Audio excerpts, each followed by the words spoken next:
Hey, what's up everybody? This is Dom, and today we are taking a look at the Pebble watch and its settings and options and features inside here. I'm going to give you a quick run through of the menu options here, just so you guys can get a better feel on how the menus are laid out and everything like that. So the first thing we see here is the watch face screen, and this is about as far back in the menu structure as you can go to have the watch functionality. But as you can see here, we have one watch face. We can actually switch between watch faces using the down button and the up button located on the side of the Pebble watch there. As you can see, I'm pressing those buttons, moving between the watch faces that I currently have installed. And you can install other ones via the Pebble app or on different various websites actually that are out there where people are developing watch faces for this thing. But if you want to get into the Pebble's menu system, you can use the Pebble's select button, and that is located right in between the up button and the down button. So if you go ahead and press on that center button right there, it will take you into Pebble's menu. And the first thing you see here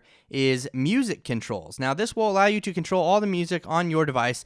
Basically, it will just allow you to play, pause, and skip tracks. So as you can see here, we have a song pulled up. If I press play, you obviously can't hear that due to copyright restrictions from YouTube, but we can play the songs, we can skip through them, and then we can pause a song just like that from our watch without having to pull up our phone. We also have the ability to set alarms on the Pebble watch. Now these don't set on your device. These are just alarms that are specific to your watch here. You can go ahead and set the hour and then the minute, and you can again use the up and down buttons on the side there. Once you're happy with it, press that center select button and it will create the alarm. And then you do have the option to select it and delete it if you'd like, or you can just use the back button on the other side to back out of those menus there. So the next thing we have is watch faces. Now you can switch through these right on the watch face screen, but if you just like to select it from in here, you can do that as well. Select a default one and then it'll pull up just like that.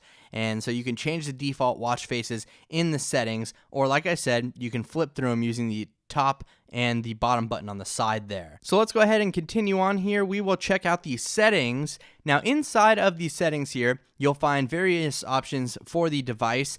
We have Bluetooth settings in here where we can actually disable or enable Bluetooth. We can forget Bluetooth devices and we can see the connected devices in there. We also do have date and time options where you can set up the date here manually, or you can also set the time. Now, the time is actually set from your device, so you really don't need to worry about this unless you want to set a custom time on the watch or a custom date. But you can change all of those in here if you'd like. You can also change the time display format to 12-hour or 24, and obviously that'll be helpful for certain people. If you're used to reading 24-hour format, then you can change that there.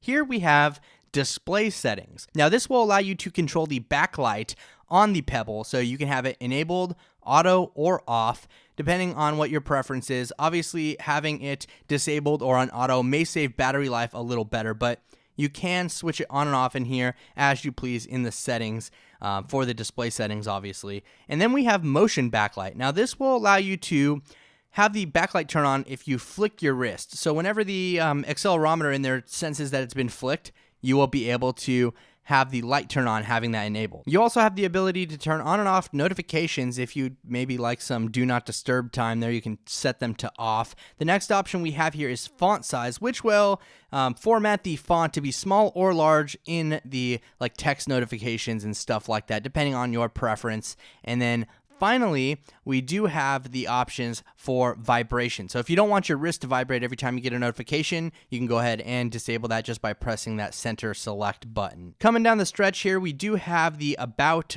portion of the settings where you can just find some useful device information such as your firmware version, Bluetooth address, the recovery version that's backed up there, and also like the bootloader information and everything like that. So we also have shutdown and factory reset, and that is about it for the settings here in the Pebble watch. There's no other menu options until you install additional applications from third parties and stuff like that to work with the Pebble watch. But I just wanted to give you guys a quick run through on how the menus are set up on the Pebble watch. In case you're curious and you want to get one, maybe this will help you use it a little bit easier when you finally do purchase one. So I hope you enjoyed this video. Please leave me a big old thumbs up if you did, and as always, let me know what you think down in the comments below.